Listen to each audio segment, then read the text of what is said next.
आज हम 7-6-70 की अव्यक्त मुरली सुनेंगे।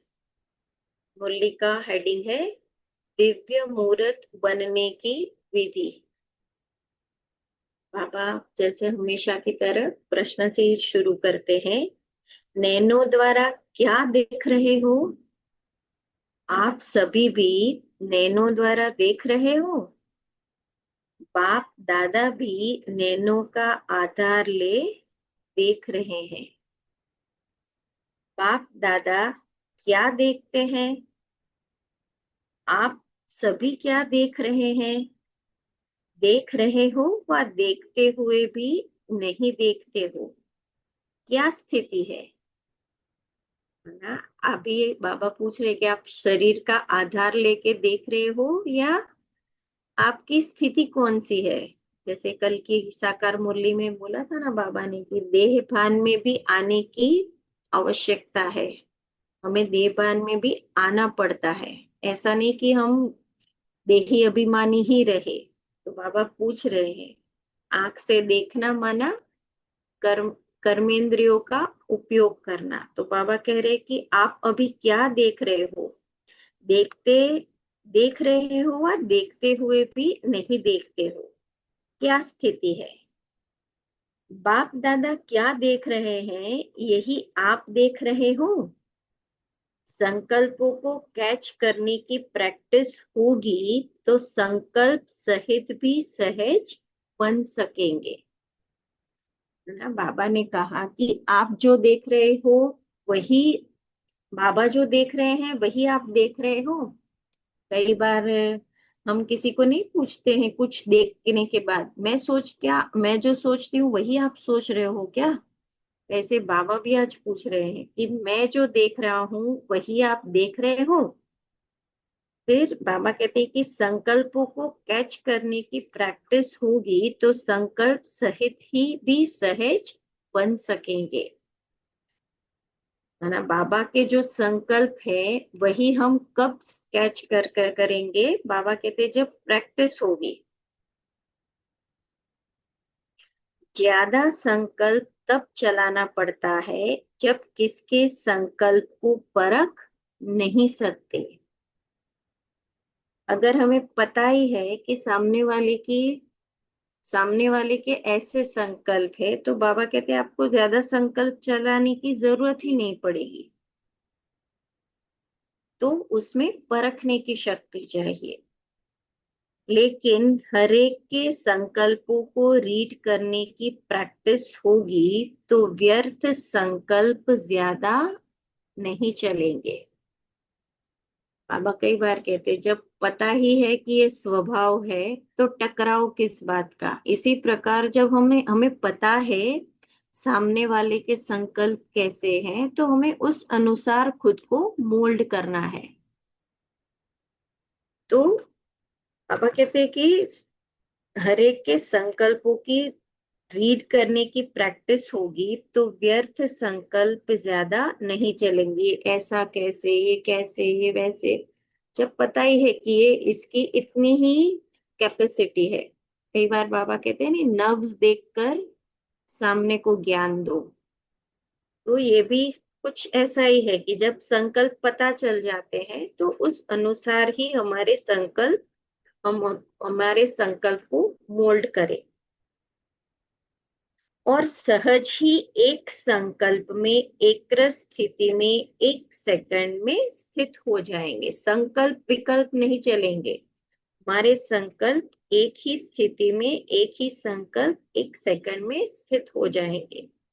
तो संकल्पों को रीड करना यह भी एक संपूर्णता की निशानी है। औरों के संकल्पों को रीड करना हमने सबने कोई ना कोई स्टेज पे कहीं ना कहीं ये अनुभव किया ही होता है कि अचानक से कोई व्यक्ति मिलता है या अचानक से किसी के घर पे जाते हैं तो हमें वो बहुत प्यार से बात करते हैं, बहुत मीठे हंस के बात करते हैं, फिर भी हमें वहां कंफर्टेबल नहीं लगता है। या तो कोई व्यक्ति एकदम छोटा घर होता है, हम उसके घर जाते पर उसकी भावना इतनी ऊंची होती है कि हमें बहुत अच्छी फीलिंग आती है। तो ये कोई ना कोई हमारे संकल्प उसके साथ उसको हमारी हम उसकी भावना को अनुभव करते हैं।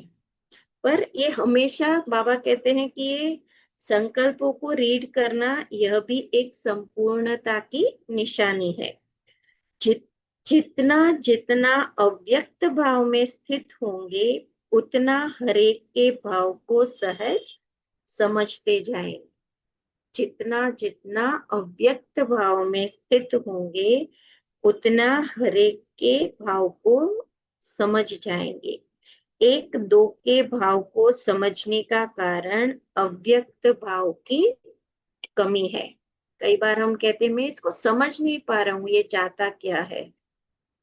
तो ये हमारी कमी ये है कि हम अव्यक्त भाव में स्थित होकर नहीं देखते हैं या तो उसको नहीं समझते हैं। अव्यक्त स्थिति एक दर्पण है। जब आप अव्यक्त स्थिति में स्थित होते हो तो कोई भी व्यक्ति के भाव अव्यक्त स्थिति रूपी दर्पण में बिल्कुल स्पष्ट देखने में आएगा। तो अव्यक्त स्थिति माना व्यर्थ और व्यक्त भाव से परे, देह से जुड़ा कुछ भी नहीं, व्यर्थ भी नहीं व्यक्त भी नहीं। फिर मेहनत नहीं करनी पड़ेगी। दर्पण को मेहनत नहीं करनी पड़ती है कि कोई के भाव को समझने में। जितनी जितनी अव्यक्त स्थिति होती है वह दर्पण साफ और शक्तिशाली होता है। इतना ही बहुत सहज एक दो के भाव को स्पष्ट समझते हैं। अव्यक्त स्थिति रूपी दर्पण को साफ और स्पष्ट करने के लिए तीन बातें आवश्यक है। उन तीन बातों से कोई एक बात भी सुनाओ। फिर हर एक उस वक्त जो भी बाबा के सामने थे हर एक ने सुनाया। फिर बाबा कहते हैं कि आज हर एक की सरलता, श्रेष्ठता और सहनशीलता, यह तीन चीजें एक एक की देख रहे हैं। क्या देख रहे हैं? सरलता, श्रेष्ठता और सहनशीलता। इन तीनों बातों में से कोई एक भी ठीक रीति धारण है तो दर्पण स्पष्ट है। कई बार बाबा कहते हैं ना, ये एक चीज कर लो तो बाकी सारे गुण अपने आप आ जाएंगे। तो ये सारी चीजें क्या होती है? इंटरकनेक्टेड होती है। किसी को लगता है कि मुझे सहन करना ज्यादा इजी लग रहा है, किसी को लगता है कि मुझे सरलता में रहना ज्यादा पसंद है, सरल होके रहो। पर इनडायरेक्टली आप क्या करते हो, उसमें सहनशीलता भी आ जाती है। कई बार बाबा कहते हैं ना, मोल्ड करने की शक्ति, एडजस्टिंग और मोल्ड करने की शक्ति। जैसे एक दूसरे को सहयोग दो तो उसमें भी क्या आवश्यक होती है? सहयोग करने की शक्ति में एडजस्ट करना और मोल्ड करना। तो वैसे ही सहनशीलता, सरलता और श्रेष्ठता, बाबा कहते एक भी बात की कमी है तो दर्पण पर भी कमी का दाग दिखाई पड़ेगा। और अगर वो कमी होगी तो आपका दर्पण काम नहीं करेगा, तो आप सामने वाले को के भाव को पहचान नहीं पाएंगे। इसीलिए जो भी कार्य करते हो हर कार्य में तीन बातें चेक करो। अभी सभी सभी प्रकार से सरलता भी हो, सहनशीलता भी हो और श्रेष्ठता भी हो। बाबा कहते हैं तीन बातें कार्य में चेक करो कि सभी प्रकार के सरलता भी हो, सहनशीलता भी हो और श्रेष्ठता भी हो, साधारणपन भी नहीं हो ना हो। अभी कहाँ श्रेष्ठता के बजाय साधारणता दिखाई पड़ती है। साधारणपन को श्रेष्ठता में बदली करो और हर कार्य में सहनशीलता को सामने रखो। कोई भी चीज में कुछ भी करेंगे, सबसे पहली चीज आती है कि सहन करना। सहन करना वो हमारी शक्ति बन जाती है। तो बाबा कहते हैं, और अपने चेहरे पर, वाणी पर सरलता को धारण करो। हमारी वाणी कैसी होनी चाहिए? सरल होनी चाहिए। फिर देखो, सर्विस का कर्तव्य भी सफलता कितनी श्रेष्ठ होती है। वह कहते हैं सर्विस व कर्तव्य की सफलता कितनी श्रेष्ठ होती है। अभी तक कर्तव्य की रिजल्ट क्या देखने में आती है? प्लान और प्रैक्टिस में अंतर कितना है? प्लान बनाते हैं और प्रैक्टिकल में लाने में बाबा कहते हैं कितना अंतर है। और इन अंतर का कारण क्या है? तीनों ही रूप में अभी पूर्ण प्लान नहीं हुए हो। एक होता है प्लेन, PLAIN, और एक होता है PLANE, प्लेन। तो बाबा कहते हैं कि प्लान करो, PLN, प्लान करो। और एक होता है प्लेन बुद्धि, माना साफ बुद्धि। तो स्मृति में भी प्लान, वाणी में भी प्लान होना चाहिए, माना साफ होना चाहिए। कोई भी पुराने संस्कार का कहाँ भी दाग ना हो। और कर्म में भी प्लान अर्थात श्रेष्ठता। अगर प्लान हो जाएंगे और फिर प्लान और प्रैक्टिकल एक हो जाएंगे, है ना। प्लेन हो जाएंगे तो हम जो प्लान करते हैं, बाबा कहते हैं प्लान और प्रैक्टिकल एक हो जाएंगे। अभी अंतर क्या है ना। बाबा रिदमिक वर्ड्स यूज करते हैं। अभी क्या है? प्लेन बुद्धि नहीं है, तो हमारे प्लान जो है वो प्रैक्टिकल में अंतर आ जाता है। फिर सफलता प्लेन प्लेन की माफिक उड़ेगी, माना एरोप्लेन के माफिक उड़ेगी। बाबा ने 3 प्लेन बताए, PLAI प्लेन, PLAN प्लेन और एरोप्लेन वाला PLANE प्लेन। और तीनों को बाबा ने कैसे ही 4 लाइन में एडजस्ट करके कितने सहज तरीके से एक्सप्लेन किया। इसीलिए बाबा कहते हैं कि हर बात में मनसा वाचा कर्मणा, और छोटी बात में भी सावधानी चाहिए।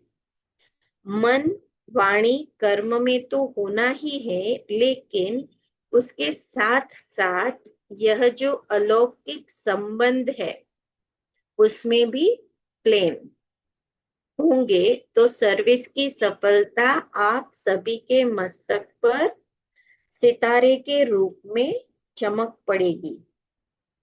है ना। अलौकिक संबंध संपर्क में भी क्यों, क्या, कैसे, इन सब से परे प्लेन होंगे तो बाबा कहते हैं कि मस्तक पर सफलता सितारे के रूप में चमक पड़ेगी। फिर हर एक आप एक एक को सफलता का सितारा देखेंगे। सुनाया था ना कि स्लोगन कौन सा याद रखो? सफलता हमारा जन्मसिद्ध अधिकार है। फिर तुमको कोई भी देखेंगे तो उनको दूर से दिव्य मूर्त देखने में आएंगे। साधारण मूर्त नहीं, लेकिन दिव्य मूर्त।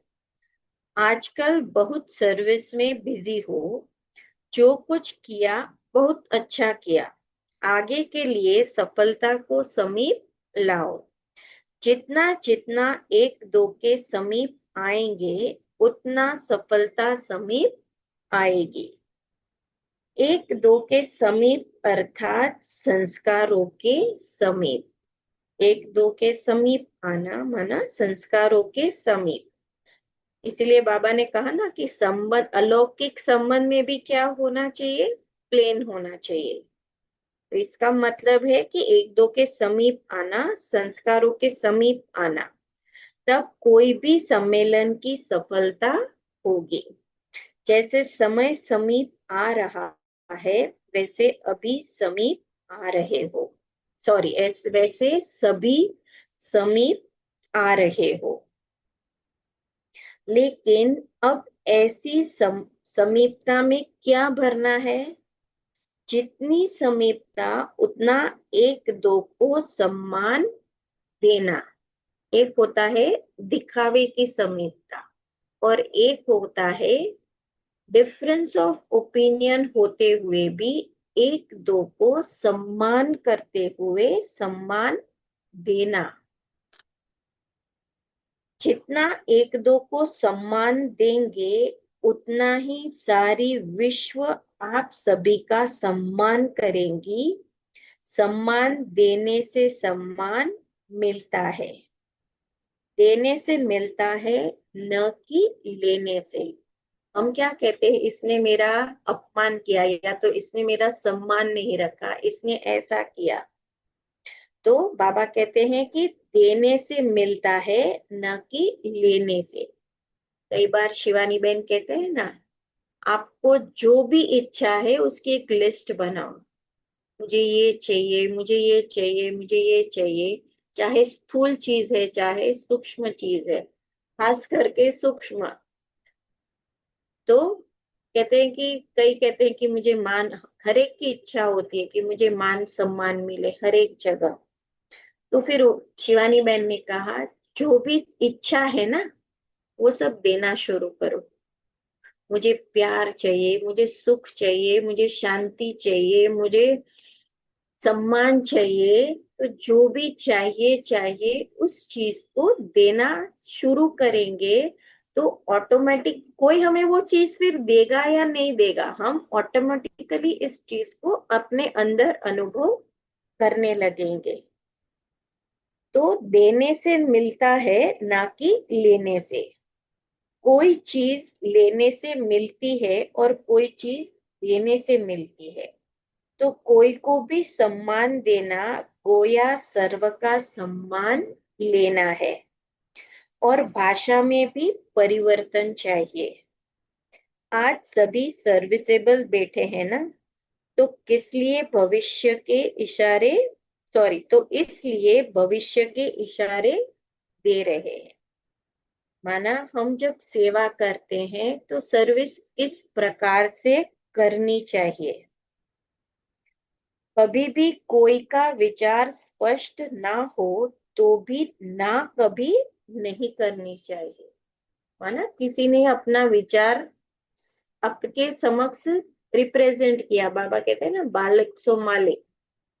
तो हर एक का विचार अपना अपना होता है। तो बाबा कहते तुरंत ना नहीं कहना चाहिए कि नहीं आप गलत हो। तुरंत नेगेटिव शब्द यूज नहीं करना चाहिए। शब्द सदैव हाँ निकलना चाहिए। जब यहाँ हाजी करेंगे तब वहां सत्युग में आपकी प्रजा इतना हाजी हाजी करेगी।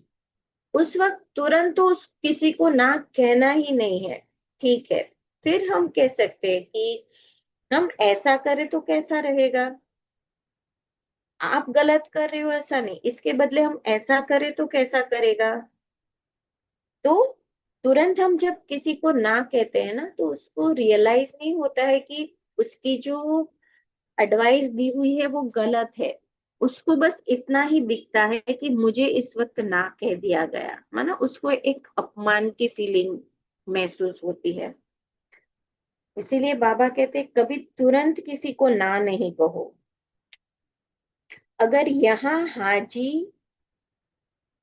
यहाँ ही नाजी नाजी करेंगे तो वहां भी प्रजा दूर से ही प्रणाम करेगी।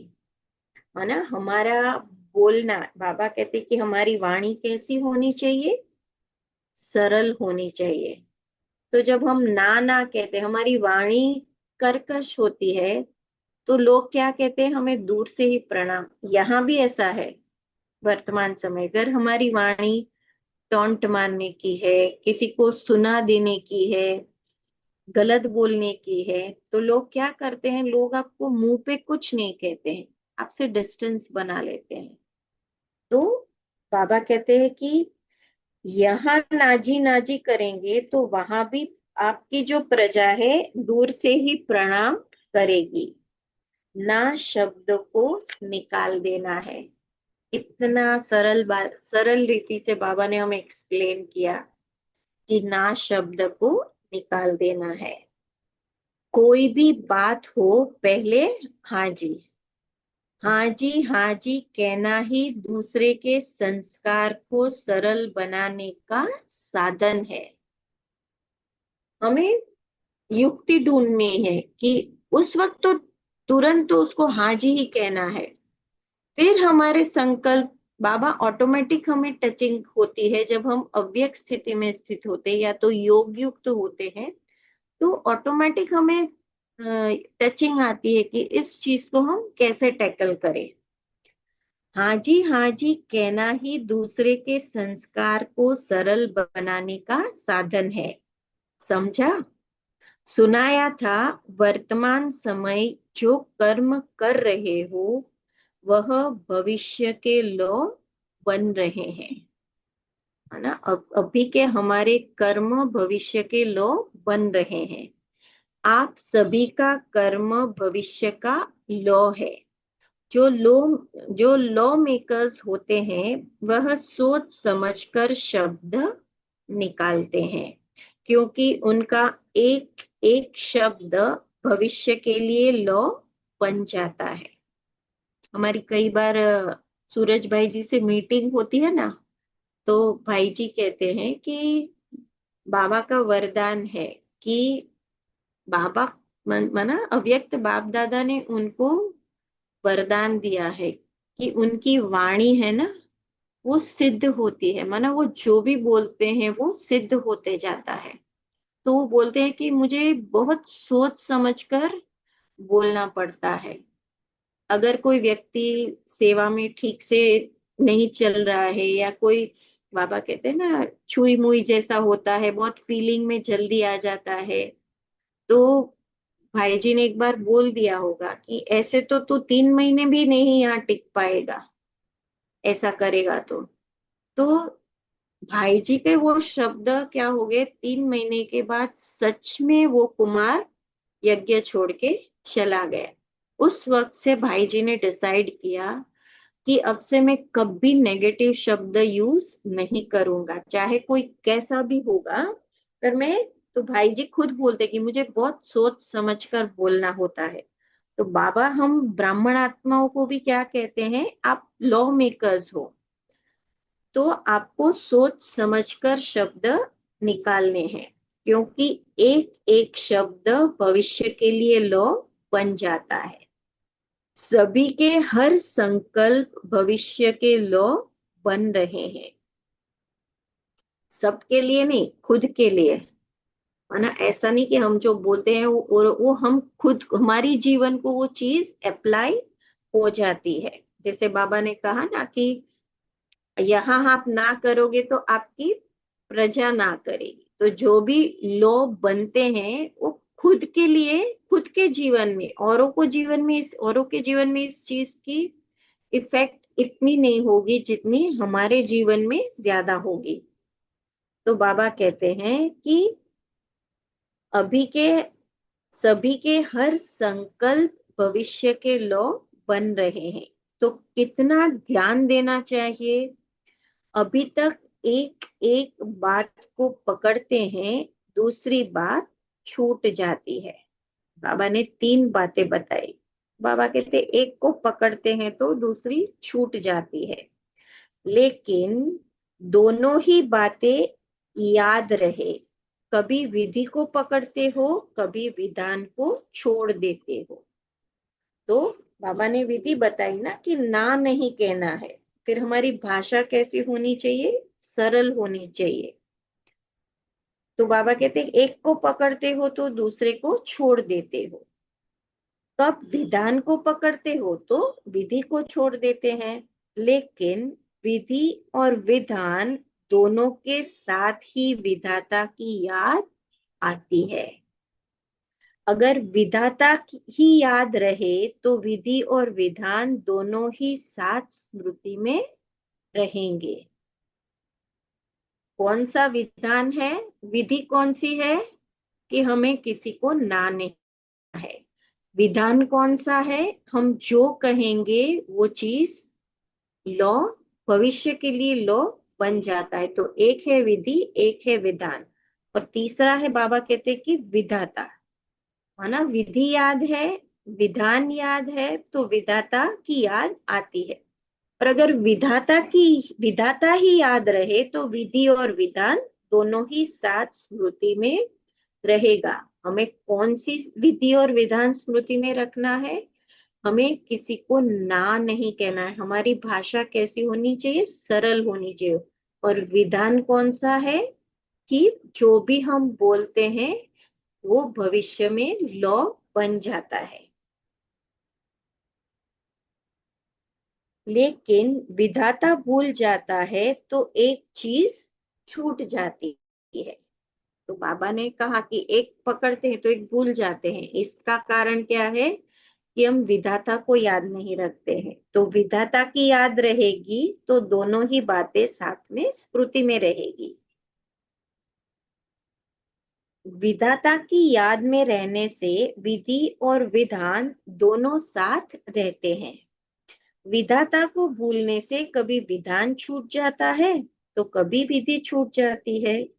जब दोनों साथ रहेंगे तब सफलता गले का हार बन जाएगी। अच्छा, आज बहुत शिक्षा दी है ना, कहते हैं ना, सलाह दी या एडवाइस दी, तो बाबा कितने अच्छे भाव से कहते हैं कि आज बहुत शिक्षा दी। यह क्या है? स्नेह है। बाबा हम बच्चों में क्या चाहते हैं? संपूर्णता चाहते हैं, बाबा से समीपता चाहते हैं। तो बाबा ने कहा कि ये जो शिक्षा दी, यह क्या है? मेरा आपके प्रति स्नेह है। माना बाबा का हमारे प्रति स्नेह है, इसीलिए बाबा ये हमें शिक्षा दे रहे। फिर भी बाबा ने कितनी सरलता से यह शिक्षा दी, क्योंकि बाप दादा समान बनाना चाहते हैं। समान बनाने का साधन स्नेह हुआ ना। आज माँ बाप होते हैं तो वो उनकी सारी प्रॉपर्टी बच्चों को देते हैं। कोई भी चीज स्थूल सूक्ष्म, उनको जो भी नॉलेज होता है, क्यों? क्योंकि मेरे बच्चे हैं, उनके प्रति स्नेह होता है। तो माँ बाप का हमारे प्रति स्नेह है कि हम उस जैसे बन जाएं। इसीलिए बाबा कहते हैं कि आज यह शिक्षा दी। कुमारियों का पेपर तो अब लेना है। साहस को प्रत्यक्ष रूप में लाने के लिए साहस में बहुत बहुत शक्ति भरनी है। अब कितनी शक्ति भरी है वह पेपर लेंगे। अच्छा, अब बाबा पार्टियों के साथ बात करते हुए, पहली पार्टी के लिए पहली पॉइंट है, बाबा कहते हैं कि जितना जितना अपने को सर्विस के बंधन में बांधते जाएंगे, दूसरे बंधन छूटते जाएंगे। आप ऐसे नहीं सोचो कि यह बंधन छूटे तो सर्विस में लग जाए।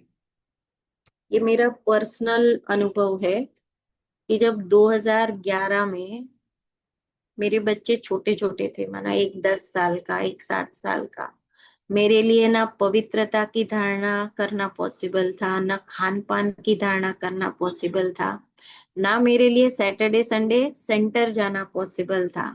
उस वक्त एक ही चीज पकड़ी, सेवा करनी है। वो इजी लगता था क्योंकि उसमें कोई धारणा धारणा नहीं मांगता था।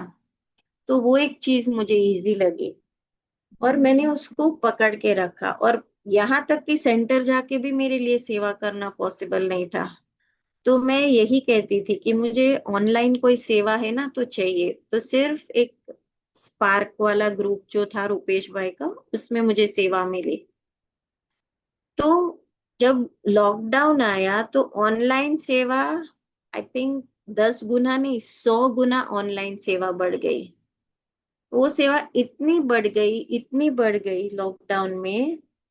और आज इतने सालों के बाद मुझे ये लगता है कि मुझे कोई ऐसा बंधन, मैंने मेहनत नहीं की है कोई, स्पेसिफिक कि ये धारणा करनी है, पर ऑटोमेटिकली सारी बातें धारणा भी होने लगी। स्थूल स्थूल बातों के साथ सूक्ष्म बातों के साथ स्थूल धन भी बढ़ गया, माना हर चीज कंप्लीट लगती है अभी। तो जो बाबा कहते हैं ना कि ऐसे नहीं होगा, सर्विस करते रहो, बंधन होते हुए भी अपने को सर्विस के बंधन में जोड़ते जाओ। यह जोड़ना ही तोड़ना है, तोड़ने के बाद जोड़ना नहीं होता। जितना जोड़ेंगे उतना ही टूटेगा। जितना अपने को सर्विस में सहयोगी बनाएंगे उतना ही प्रजा आपकी सहयोगी बनेगी। कोई भी कारण है तो उनको हल्का छोड़कर पहले सर्विस के मौके को आगे रखो। कोई भी बहाना है, जहां तक हो सकता है सर्विस के लिए बहाने नहीं बनाओ। तो बाबा कहते हैं कि कोई भी कारण है उसको हल्का छोड़कर पहले सर्विस के मौके को आगे रखो। कर्तव्य को पहले रखना होता है, कारण होते रहेंगे, लेकिन कर्तव्य के बल से कारण ढीले पड़ जाएंगे। हम सर्विस करेंगे ना तो ऑटोमेटिकली वो जो बात होती है, कोई भी कारण होता है, कोई भी समस्या होती है, तो वो ऑटोमेटिकली बाबा कहते हैं कि वो ढीले पड़ जाएंगे। दूसरी पॉइंट है, बाबा दूसरे ग्रुप से बात करते हैं। माताओं के जो संगठन बने हुए हैं उसमें घुस जाओ, है ना। वुमेन वेलफेयर, ऐसे बहुत सारे बहनों के प्रोग्राम चलते हैं, तो बाबा कहते हैं उसमें जुड़ जाओ। मुझे लगता है ये वाला जो ग्रुप होगा उसमें माताएं ज्यादा होगी।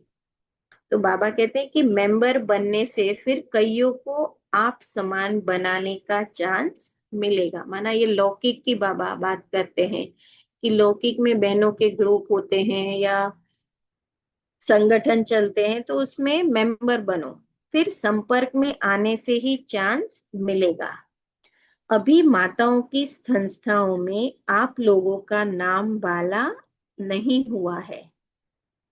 ये तो बाबा 1970 में कह रहे थे। तो पहले गुप्त वेश में पांव रखो, फिर वह तुम्हारे बन जाएंगे। फिर हमारा व्यवहार ही सेवा करेगा। भटकी हुई माताओं को राह बतानी है, तो फिर माताएं जो बिचारी सितम सहन करती है उन्हों को भी आप बचा सकेंगे। कई माताएं सहारा चाहती है, उन्हों को सहारा मिल जाएगा। तो यह सर्विस कर कमाल कर दिखाओ, फिर देखो कितने हैंड्स मिलते हैं। बहुत समय की यह बात प्रैक्टिकल में लानी है। जैसे वह एस्लम माना शरण देते हैं ना, वह है अनाथ आश्रम, यह तो सनाथ आश्रम है। अच्छा, अब तीसरा ग्रुप है, तो मुझे लगता है कि 1 मिनट ही बाकी है ऑलमोस्ट, तो हम रिस्टार्ट करें। इस मीटिंग को एंड करके रिस्टार्ट करते हैं, ताकि थर्ड वाला जो ग्रुप है वो थोड़ा लंबा है।